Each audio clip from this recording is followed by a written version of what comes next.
Okay, YouTube, welcome back to Europa Universalis 4 with the Flying Phent. This is Art of War. We're playing Ayutthaya, episode number 25. We got a claim on Brunei. We're working on a second one. Once that claim's done, we're going to war with Basai for our vassal Malacca, which we are currently in the process of integrating. We have this nice fleet. Oh, I forgot that I had him on patrol. I was like, we're just waiting for him to heal, but oh, he is healed. Look at that. Beautiful. Let's go to... We discovered all these little islands. Let's go up here, see what's going on in towards the Aleutian Islands.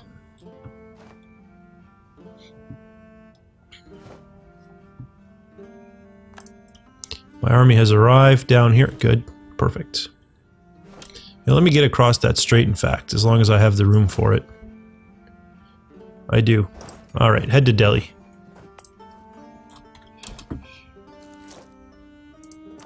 We've arrived in the strait. Did we discover it? We did. There's one left that we missed. Discovered the rest, though.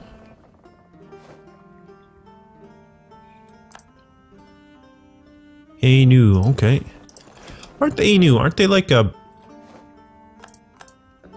The people, the Ainu people, aren't they a anthropological, like, treasure chest or something? They're like Caucasians, but in Asia, and no one knows how they got there, where they came from? Or am I thinking of something else completely? I think that's the Ainu I'm thinking of. I took Introduction to Anthropology in university.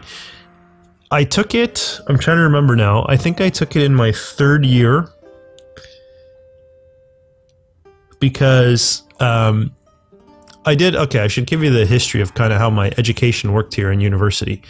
I wanted to take computer science as a major, but you can't declare your major at my university. I think you can now, but at the time you couldn't declare your major until you were in your third year.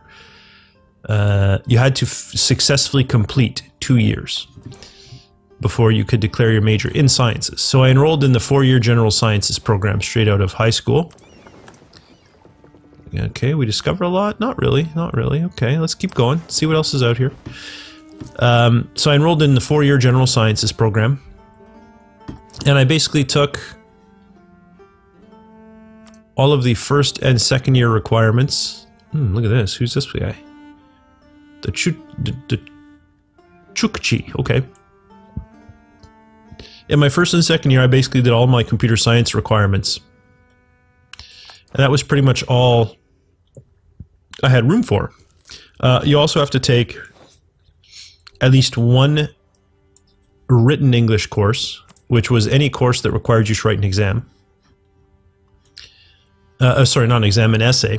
And you had to take one general math course. Now, my computer science requirements... Let's take a break from the story here for a second. War goals take Lamuri. They were call upon the coalition members Basai.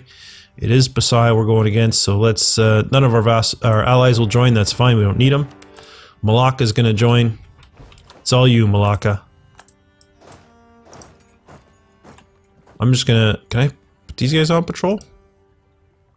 That'd be awesome. I would totally just go back and forth. Yeah, so like my first year required computer science courses was like linear algebra and vector geometry. Okay, well that satisfies the math requirement.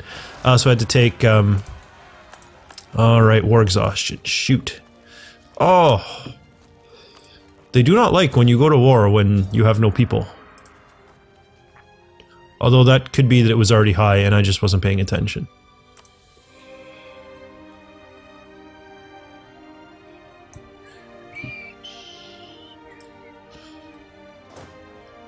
Well,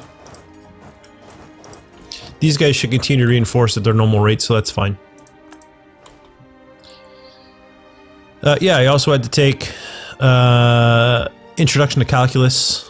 I don't know, no, sorry, not Introduction to Calculus, Calculus 1.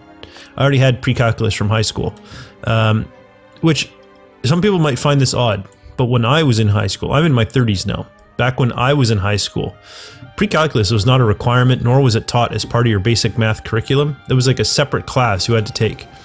And you had to be in the, I don't know how it works now, but you had to be in the 400 level math classes, which was like the advanced math classes in order to enroll in it. So you had to be taking your grade 12 400 level math to be able to enroll in pre-calculus, which I did.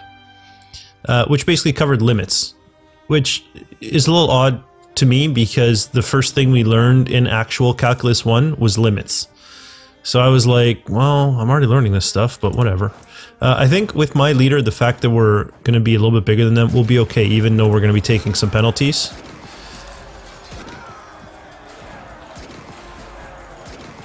Oh, come on. There we go. Starting to turn the tides? No, maybe not. Are we going to win? Man, that was close. That was really close. Now they have to reinforce, of course, and that's going to take a while. So yeah, so I had all my math taken care of. In the first 2 years, you also have to take something that satisfies your written English. I had no interest in taking English. I didn't want to read like a book and then write an essay about it. Oh, crap. Oirat. Come on.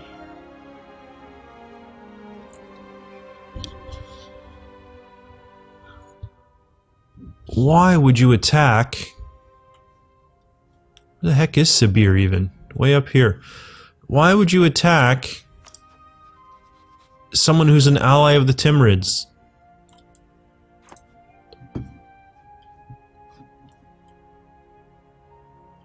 What do you think of me, Oirat? 123. I'm gonna decline because they will still like me enough, but I realize that is gonna cost me. Dang it, Oirat.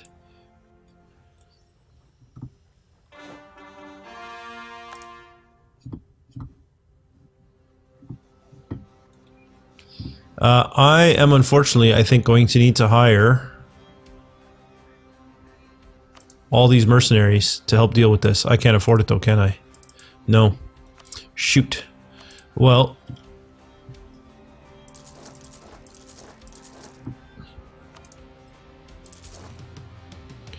I'll go with that many. And hopefully that's enough to beat... The problem is if he wins, right? Lose 50 military power or 10 prestige. I'll lose the military power. Oh no!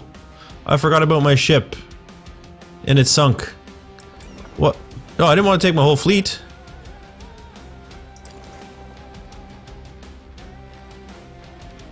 Go home, transports.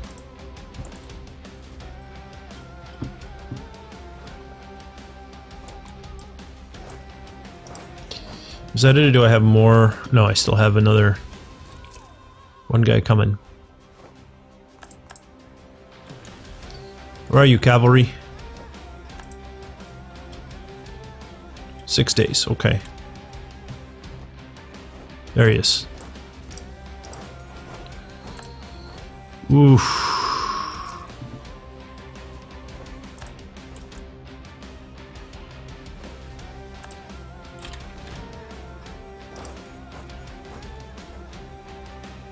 I will cross the river and I'm going to fight in jungle. I can't wait though, look at that 49%. We got to get in there. And just kind of pray for a miracle. Oh no, we're not going to make it. We're not going to do it. Oh no, we're going to lose the Bengal Delta. Which is like the most important one. It's the one I wanted more than anything else. Shoot.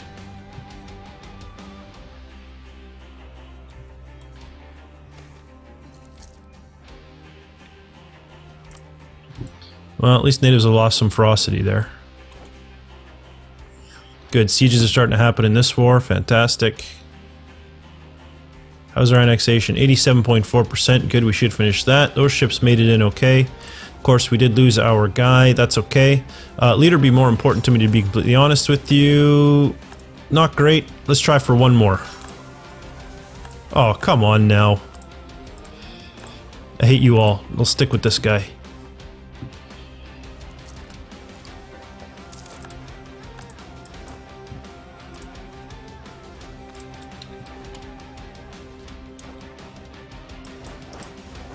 We're gonna get our butt kicked again.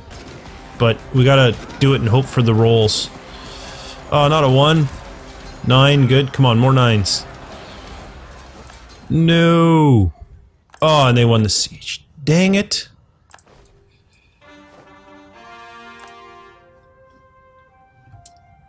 How close are we to coring?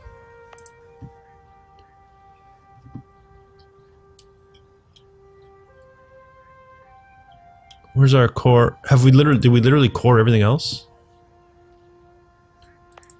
Oh, so we were right there. We were right there. Oh.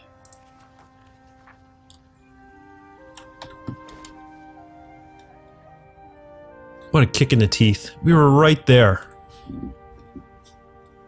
Dang it. Okay, anyways, back to my story, I guess. Nothing else to do.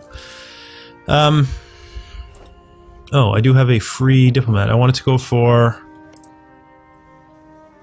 Tarakan would be our next one we want up here. Fabricated claim on Tarakan. There we go.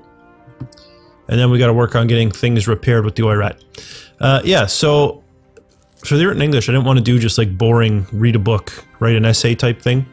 So I looked for courses that required me to write an essay and satisfied my written English requirement, but that weren't like... That's fine. That wasn't stuff like, you know... Oh! Fantastic! Bakal is Bakun. Beautiful. Next colony, Tondo. The problem is we need something with neighboring land, right? You know what? Money's a little tight right now. Let's just not colonize anything. That's a silly thing to say. Let's send our colonists to our colony that's running. And speed... Oh no, we lost our colonial enthusiasm.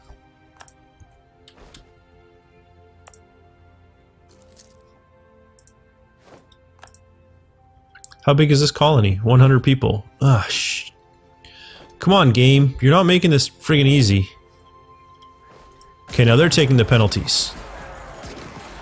There we go. Good. Good. What? How did I lose? Must have been a numbers thing. That's ridiculous. Look how quickly they siege too. Holy smokes. I'm gonna need to, how much will it cost for all mercenaries? $295. I don't think I have a choice. I gotta do it. We gotta take out the loans. I need one more. Build all mercenaries.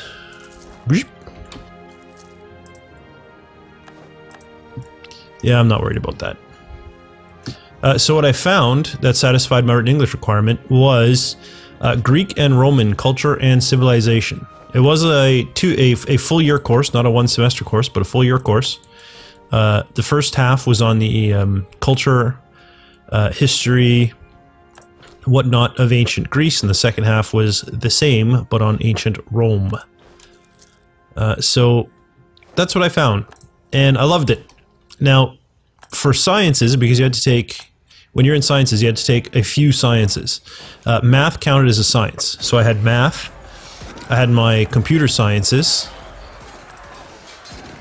and I always loved physics, so I took physics. And I figured I always wanted to get like a physics minor. So that's kind of what I was working on. Wow, look at how many of these clowns we had. That's what I was kind of working towards, was a physics minor. But then physics, you have to go to all these stupid labs. And it's a huge pain in the butt. So I didn't continue with physics after the first one. I was done. I was like, nope, this is no fun. I don't enjoy it. If it didn't have labs, I would have been all over it. I really liked the learning part of physics. I didn't like the labs because they were like... I understand the reason for having them.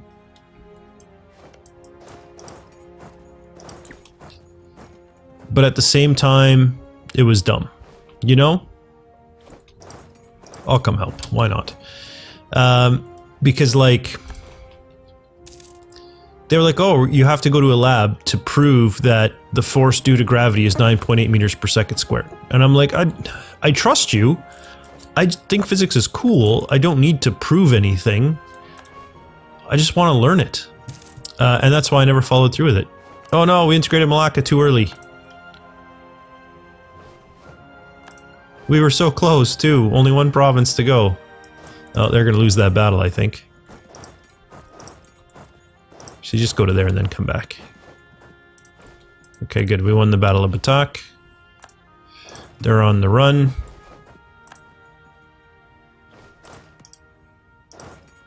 Get in there too. So yeah, so I didn't follow through with the physics. Come on out. But I did take Greek and Roman culture and civilization, and I really enjoyed that course, largely due to the professor, and largely due to the philosophy stuff.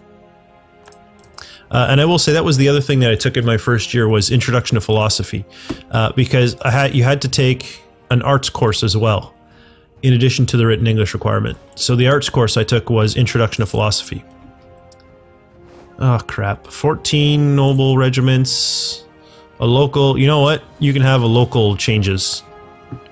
What's this telling me now? Costly. Your trade efficiency is reduced by trade bargains against Bengal because of, oh, so they unrivaled me and I can no longer have them as a rival either. Okay, well then let's revoke the embargo. Fine.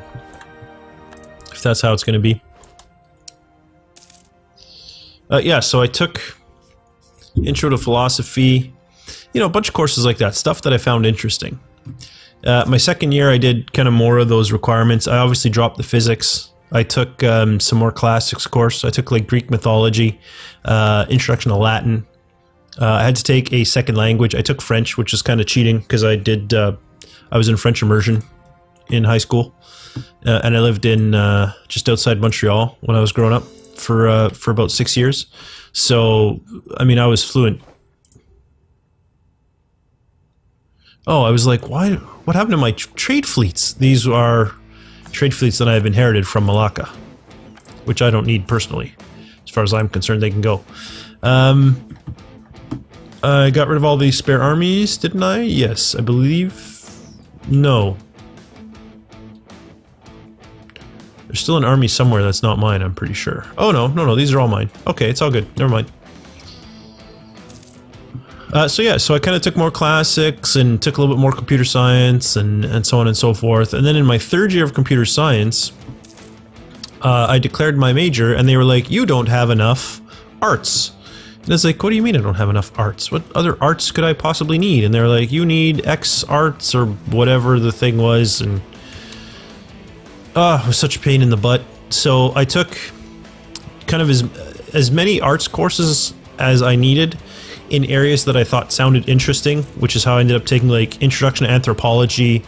I took Introduction to Psychology. I was never, like a lot of people I know, they're like, oh, I really want to take psychology. I was never really that interested in psychology, so I didn't. Oh, now I can't take the course for my vassal. Dang it, that's really what I wanted to do, was give those courses to my vassal, so that when I integrated, I would get them. I guess they were just claims, so this way it'll work better anyway. Be my vassal, do some stuff, don't release a nation, that would be silly. Send demands. Now, at least because they're my vassal, we could go to war with this puny little country over here. Yeah, for Pasai's claim. Fine. We are over in our relation limit though now, I believe. Oh no, we're at 404. Beautiful. We have too many leaders though, because we've lost our power projection, which is why I generally don't like using power projection for gaining leaders, but whatever. I did, fine. We'll deal with it. How's this looking? Are we still losing people? We had 100, what are we at now? 127. Oh, I guess it is going up a little bit. So yeah, that's the story of how I ended up in Intro to Anthropology. And I didn't finish it, I dropped it. I did about 3 weeks and I was like, this course does not interest me at all. It was weird because in the first like, day at the introduction period of the Introduction to Anthropology course, the professor's talking about, like, these are the things we're going to talk about. And she talked about all this interesting stuff, like stuff that I was legitimately, like, excited to learn about. And I think that's where the Ainu thing comes from. But I just know that, like, within the first 3 weeks, all we talked about was, like, monkeys in the jungle. And I was like, what is going on? So I dropped it. I was like, screw you guys, I'm out of here. And I took, what did I take instead? I don't even remember. It was so long ago now. I basically just took rubber courses. I took whatever courses sounded easy at that point, because I was like, I don't want to take these stupid arts courses. I had no interest in them. I was very much a science guy. I love the classics, so I tried to... Oh, I think I took another philosophy course. I think I took, like, Cartesian philosophy. No, I know what it was. I managed to cheat. There was a classics course that also gave you credit as a general arts course. Even though classics were general arts, because I had made classics my minor, most classic courses counted toward my minor, and therefore I couldn't count them as the arts requirements that they wanted me to have. But I managed to find a course that was officially a philosophy course, even though it was, in my mind, classics. So I took, I want to say Mauritian philosophy, but that's not right. It was the other guy. The other guy with the M. Meditations. Marcus Aurelius. Aurelian philosophy is what I took. Fantastic course. Absolutely fantastic. If you have not read Marcus Aurelius's book, Meditations, seriously do yourself a favor. Go buy a copy and read it. You can get it now. It's a Penguin Classic book now. And it's like, I don't know, less than 20 bucks Canadian. So in the US it's probably close to 10. It's also in the public domain. I mean, the guy lived, you know, thousands and thousands of years ago. It's in the public domain. Yeah, I shouldn't say thousands and thousands, right? It was, you know, just over 2,000 years ago Marcus Aurelius was alive. It's not like, you know, he's from the 3000 BC era or something. But highly recommend Marcus Aurelius's Meditations. In my opinion, it is a life-changing book. But yeah, because it's also public domain, you can just, you know, find a copy online and watch it that way. Oh, this army's getting too big. Split. Wow. One army is so small. Oh well, we'll reinforce it soon enough. There we go, all my armories have been built. Let me come over here and make sure everything's progressing. We're coring. Our missionary is working. Oh, look at all the places we gotta convert now. Dang it. Local autonomy. Here we go, we gotta work on this stuff. Look at, there's a bunch of red. That's no good. I have 2 spare diplomats, okay. What would I like to do with my diplomats? Well, nothing really. Let's, oh, Irat. You are silly. You went after Sabir and the Timurids, and they are kicking your butt. We'll get our relations up anyway. Are we still married? We aren't royal married. I will not take a royal marriage with you, because I don't know how long you're going to be any long. I would also like to make sure the Timurids remain happy with me, because they're scary and I don't want them angry, so let's work on that. Oh.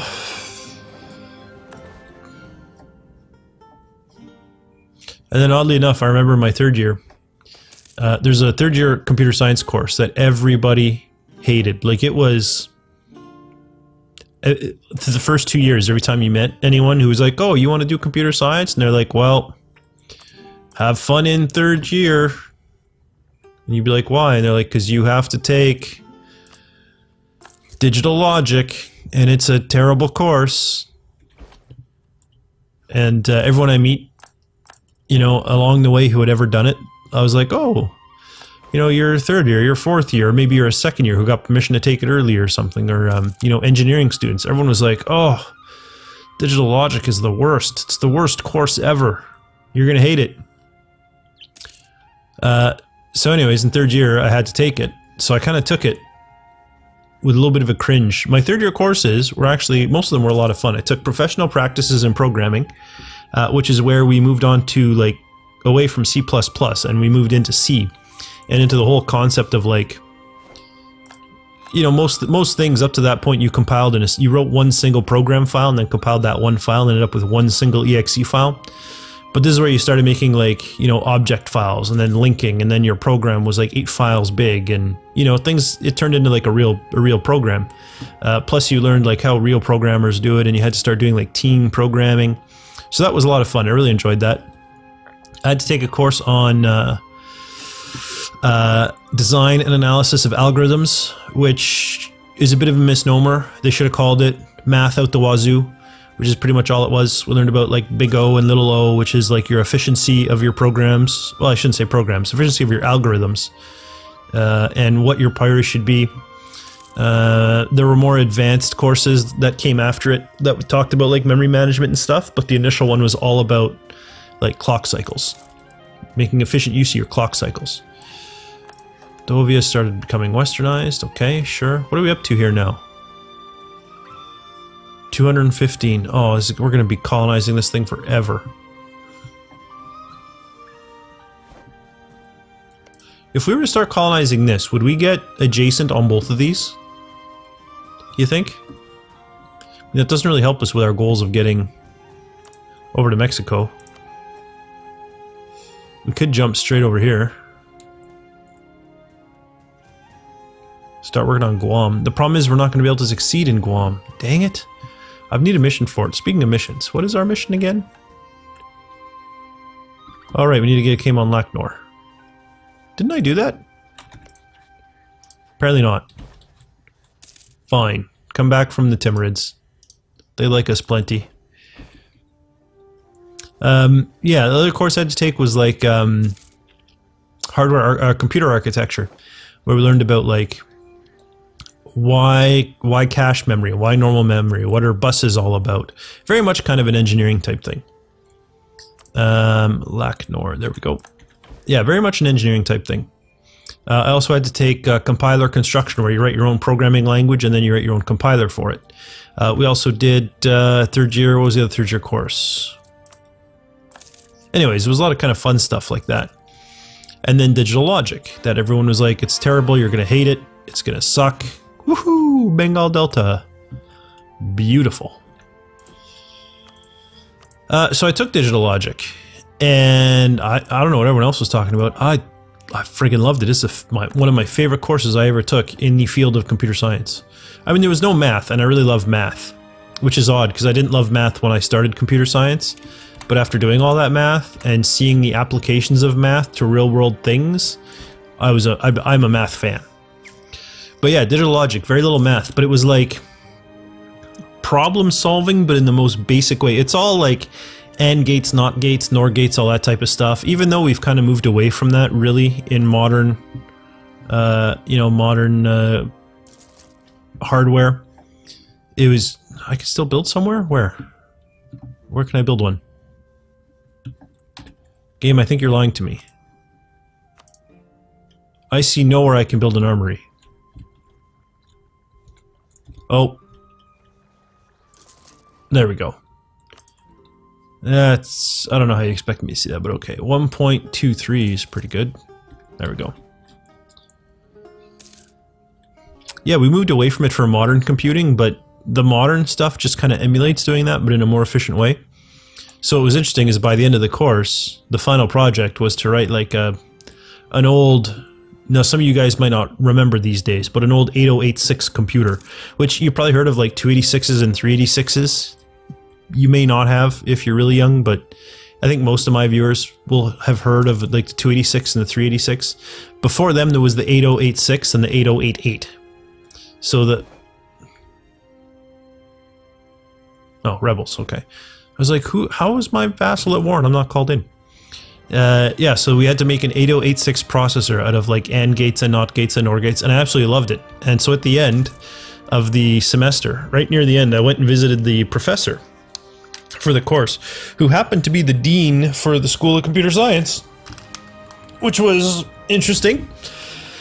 And Yeah, I said to him, like, I absolutely love this course. I want to take more of it, but I noticed that you haven't run Digital Logic 2 in the last 3 years, which is true. They hadn't run it. Like, I went and looked at the historical course schedules, and it had never been offered in the last 3 years. And I said, is there, like, do you only run it every 4 years so that people can get into it? Like, is it going to run next year or something? And he was like, no, we stopped offering it because there's no demand for it. Like, no one ever wants to take it. And I was like, I love Digital Logic. I want to take it. And he was like, well, you can. You just have to go into computer engineering. So I was very sad. Turns out I was in the wrong field all along. All these missions suck. Like 5 prestige, 3 prestige, 5 army tradition. None of that is worth doing. Suppose I could improve defenses in the Bengal Delta, but to what end? Alright, I'll do that one. But you better give me a good mission after this. That's all I'm saying. We have some revolt risk, it's saying. Okay, let's... over here. 80%! Okay, 55, fine.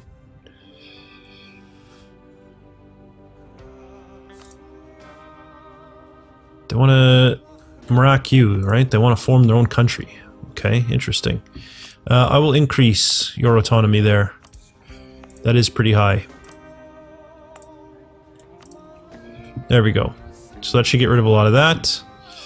Anywhere else have provincial unrest? Only one place. Perulak. Perulak. Over here. It's only 4.5%.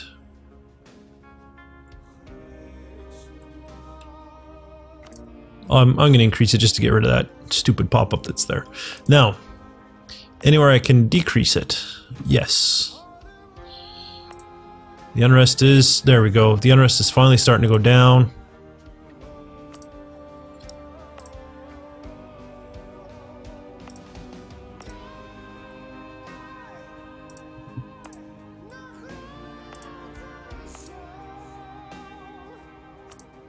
Oh, this is so tedious.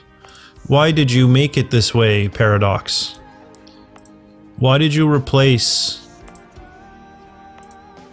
a kind of set it and forget it method of rebellions with this tedious go click a button periodically? I know I'm the minority that doesn't like this, but this is just so tedious. And I don't really see the advantage of this over the old system. It could be annoying having 20% revolt risk and not getting a revolt when you wanted one, versus having, you know, 0.1% revolt risk and having a revolt happen. But I mean, it wasn't really broken, you know? It was fine. Could have been better, but, you know, why did you replace it with tedious? Tedious hunting and pecking. If there was a menu like there is in here to do this, that would be okay with it. And I mean, I realize there's a menu, but you can't hover over and see what your unrest is. It's great to see that it's 0, but I need to know how far into 0 it is.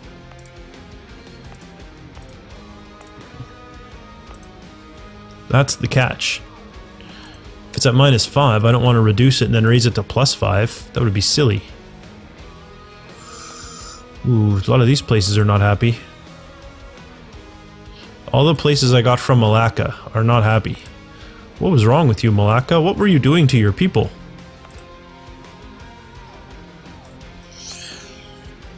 Sayak should be fine. It's been mined. It's alright. It was taken over for a bit, if you recall. So fine. I can understand that. Oh, nobody is happy over here. Holy smokes.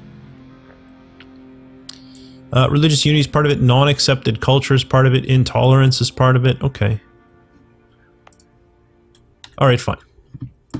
What do we got for loans? How much do I need to repay? 169. Okay, so we'll save up to repay that loan. What else? We have our claims on Brunei. Unfortunately, our manpower is still really low. We just kind of barely are getting up to full strength. We just have this 1 unit left. Should be reinforced next month, I would imagine. It looks like it'll take us 2 months to be reinforced. But yeah, then we'll be ready to move. On Brunei will be my next target. Bengal can wait. I don't want to expand too aggressively through this area, but Brunei would be a nice target. Are these... I wonder, is Australia tropical? Australia is tropical. I don't really understand how Australia is tropical, but okay.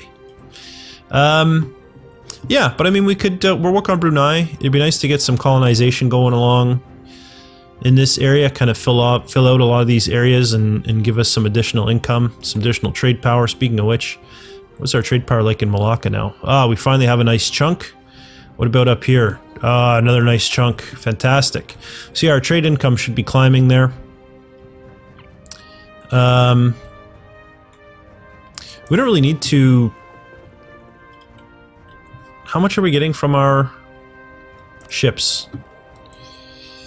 Ayutthaya, our ships are giving us 75. We're getting 80, so we're basically doubling our trade power with our ships, so we can't afford to pull our ships out of there.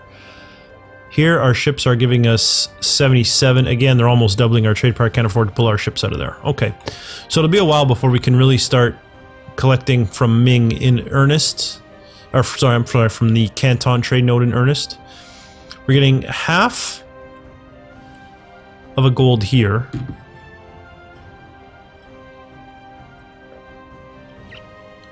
Wow, look at Ceylon. Talk about being in good shape for trade. It's hard to take that trade power from Ceylon, I imagine. Incoming, there's really no money in there. I'd be curious, next episode we might send a trader out to Canton just to see what kind of a difference it makes. But we'll do that, like I said, in the next episode. For now, if you enjoyed this video, please remember to leave a like. It really does help my channel grow, and I certainly do appreciate it. If you want to know when the next episode comes out, or you'd like to see more content from me, you can subscribe to my channel, or you can follow me on Twitter. But for now, thanks for watching, and I'll see you next time.